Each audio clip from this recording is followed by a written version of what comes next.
Sometimes I fear there's a creeping resignation that these tragedies are just somehow the way it is, that this is somehow the new normal. We can't accept this.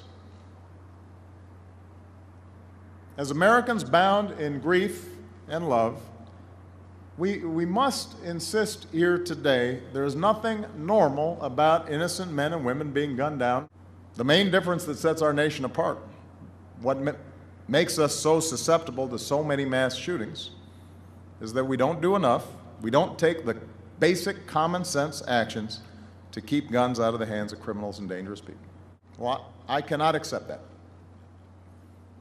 I do not accept that we cannot find a common sense way to preserve our traditions, including our basic Second Amendment freedoms and the rights of law-abiding gun owners, while at the same time reducing the gun violence that unleashes so much mayhem on a regular basis. Violence is so bad in one major American city that the governor is considering calling in the National Guard.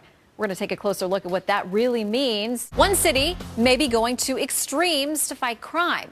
It has gotten so bad in Chicago. You've heard the stories, with police actually having to line the streets to make sure that kids can safely walk to their schools.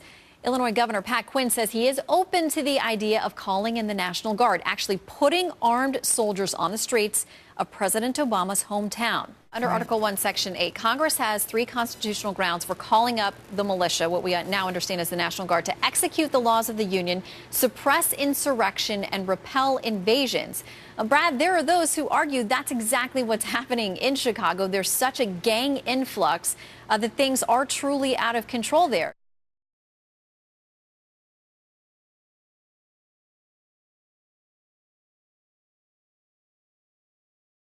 One of the people on my Facebook page got in touch with me in private and sent me this message. And I thought it was compelling enough to ask if he wanted to do an interview.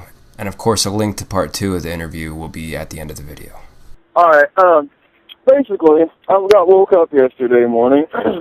My friend called me, and he knows I'm not up at that time of day. And he called my girlfriend's phone after he called me a couple times, and he said it's real important. She needed to wake me up. So she come up there, hand me the phone. She's a little weirded out by it. She's like, your friend wanted me to wake you up. He said it's real important.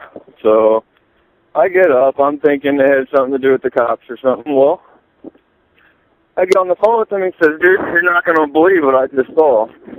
He said there was a convoy of 3 trucks, 3 diesel trucks, full of these signs from front to back, side to side, top to bottom, of these real nice, expensive-ass signs that look like no trespassing signs, but like the color theme of them. But they say martial law is now in effect. And I'm talking fucking thousands of these things going to 3 local army bases.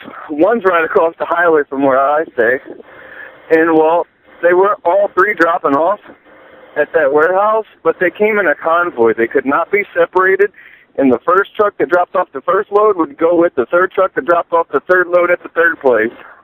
Well, when that guy pulled up, he said to my friend, well, my friend works at a warehouse where they unload trucks and shit, and he said, you're not going to believe what I have in this fucking truck. He opens up the back. I'm talking, these weren't in containers, these fucking signs were just stacked.